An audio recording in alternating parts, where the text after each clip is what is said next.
Salutations, c'est Conquérant, nous sommes le 26 décembre 2020 et je vous souhaite un joyeux Noël. Noël n'est pas qu'une journée, une soirée, un repas, c'est une période.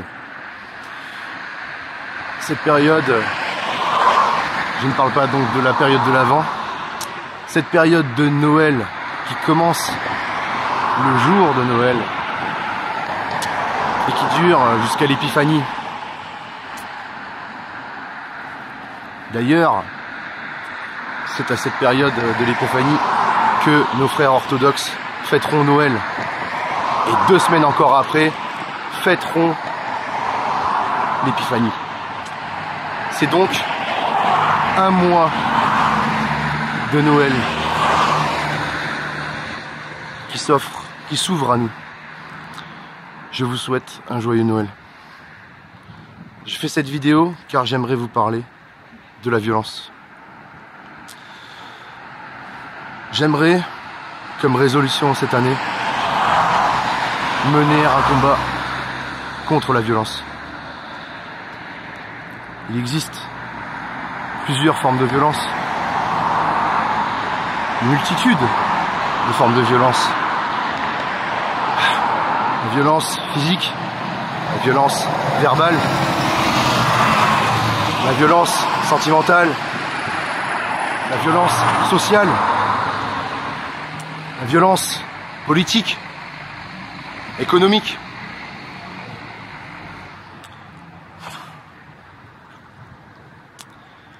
Je vais vous raconter une petite histoire.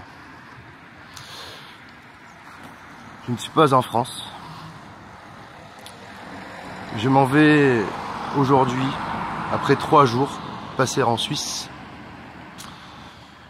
Et à mon arrivée, le 23, j'arrive, je suis accompagné de ma famille, hein, faut le savoir à ce moment-là. Je pose un pied au sol, donc je n'ai pas le temps de poser un pied par terre sur le sol suisse que j'entends hurler. Hurler, insulter, menacer. En fait, c'était une agression. Il s'agissait d'un monsieur de 30-40 ans qui donc était en train d'agresser littéralement un couple de vieilles personnes qui étaient enfermés dans leur voiture. Et ce charmant monsieur tapait sur leur voiture, il les insultait, il les menaçait clairement. Je vais te faire ceci, je vais te faire cela, tu as de la chance, parce que si je t'attrape, etc. Je vous passe les détails. Moi, je vois ça. Au bout de quelques secondes, je lui dis ça va, monsieur, c'est bon. Enfin, je pars du principe qu'on est quand même dans une période de paix. J'ai fait ça va, monsieur. En gros. Hein. Et le type tente de me dissuader en me faisant des gros yeux, la grosse voix. Mais bon, en même temps, il fait pas l'erreur de suite, voilà quoi, m'agresser, on va dire.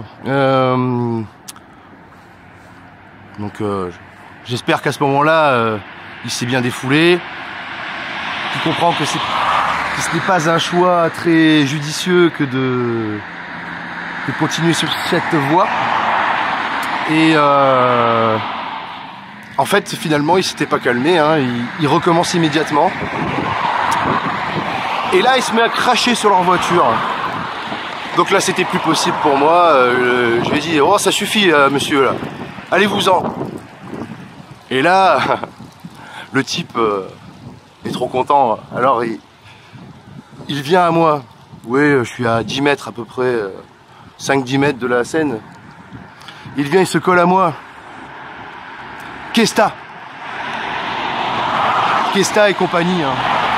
Je vous dis, il devait y avoir ça entre sa tête et la mienne. Hein. Bien sûr, il parlait à fort volume, de manière agressive. Moi, à ce moment-là, je lui dis recule, s'il te plaît. Recule, s'il te plaît. Et là, il recule. et il me dit, je ne suis pas bilingue, hein, mais j'ai quelques notions. Il me dit Nico Mouk. Et là, je lui dis non, toi tu niques ta mère. Et là, il me fait viens. Je sais pas, il fallait que je le suive. Je sais pas, il voulait peut-être qu'on aille faire les 100 pas ensemble avant de se la donner, on va dire comme ça. Hein. Et moi, ça marche pas comme ça avec moi. Hein. Je lui dis non, non, tout de suite, là, maintenant. Et là, il est là, ça part, en fait, quoi. Bon, je vous dis direct, ça a pas duré 15 secondes. Je vous rassure, j'ai rien. Je vous dis honnêtement, je n'ai même pas été touché. Hein.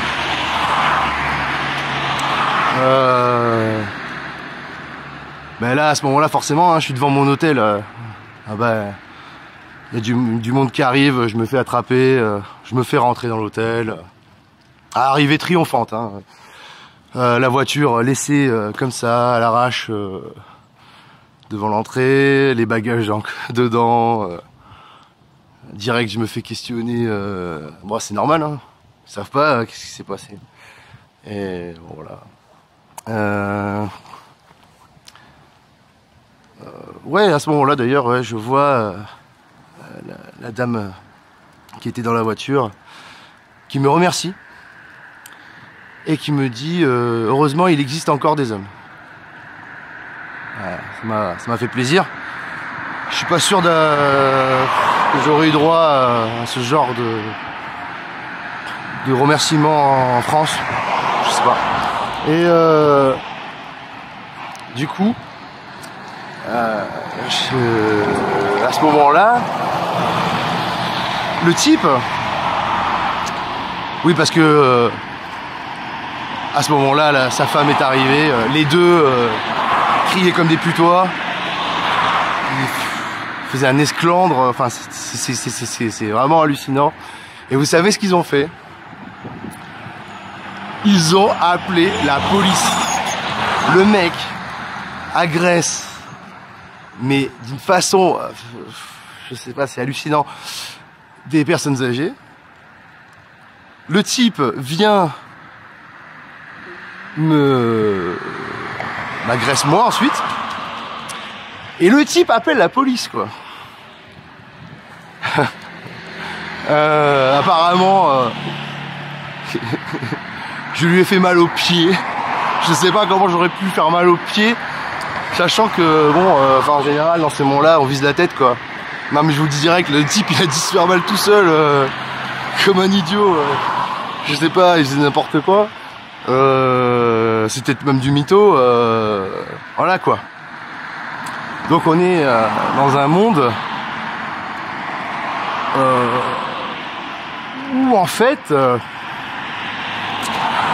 alors ça aussi, avant que je continue, je vous rassure, après il y a eu un policier donc qui est venu. Ouais, c'est marrant ici, c'est un policier tout seul qui est venu, quoi. Un mec bien, c'est son boulot, hein. Et je lui ai expliqué ce qui s'était passé et et le type, bon ben voilà, je pense qu'au fond de lui il devait comprendre. Mais voilà, ça s'est arrêté comme ça. J'aurais pas de problème. Voilà, je vous le dis de suite. Encore heureux, hein. Et donc ça m'amène à parler la violence. On vit dans une société donc où la violence est partout. Elle est devenue quelque chose de normal.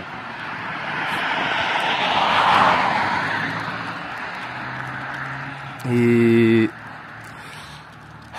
selon moi, ne pas intervenir dans de telles situations, c'est se rendre complice. Et j'ai toujours été comme ça. Hein.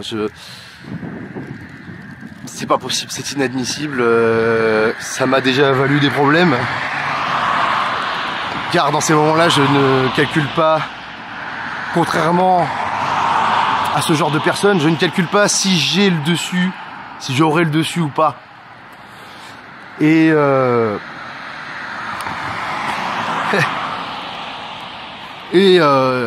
cette violence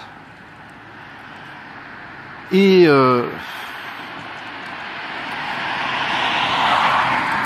partout, à un tel point que les types sont protégés par l'État.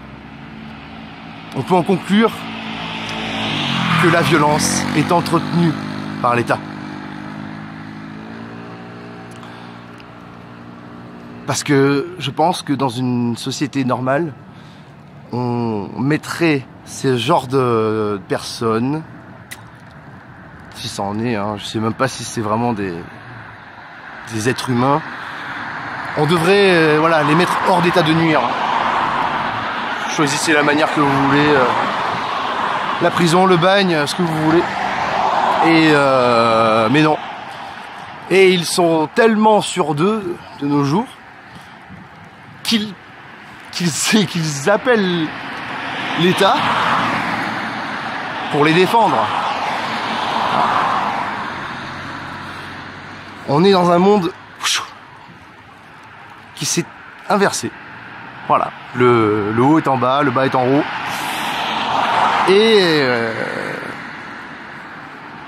il faut que nous combattions le mal. Nous devons constituer ensemble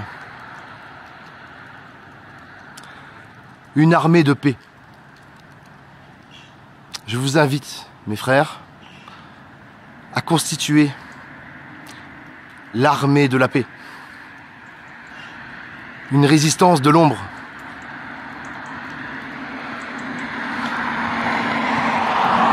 On ne peut plus compter sur l'État. Il faut le comprendre. C'est à nous maintenant de faire régner la paix.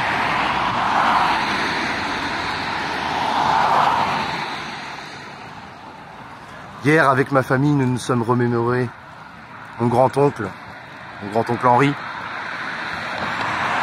qui était un résistant gaulliste, qui s'est retrouvé par dénonciation en camp de concentration à Mauthausen. Il en est ressorti à la fin de la guerre. Et ça a fait écho dans mon esprit. Hein. Je me suis rendu compte que c'est cela, cette chose qui coule dans mes veines et qui fait que parfois je suis prêt à me mettre dans des situations dangereuses. Je me suis rendu compte que c'était cela, ce principe que je vous ai dit. Si l'on n'intervient pas, nous nous rendons complices de la violence. Et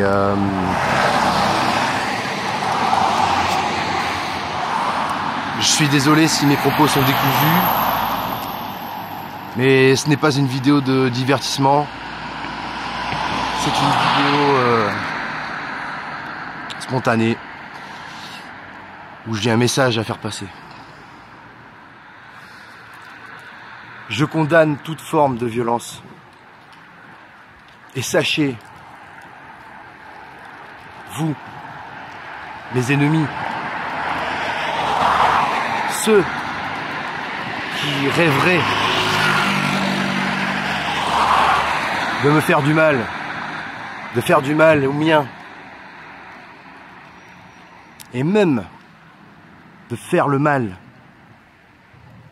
à des inconnus devant moi. Sachez que vous me trouverez toujours sur votre chemin.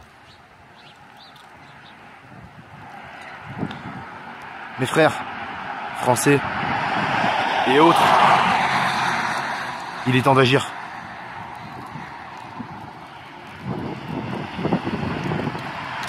Formons la résistance.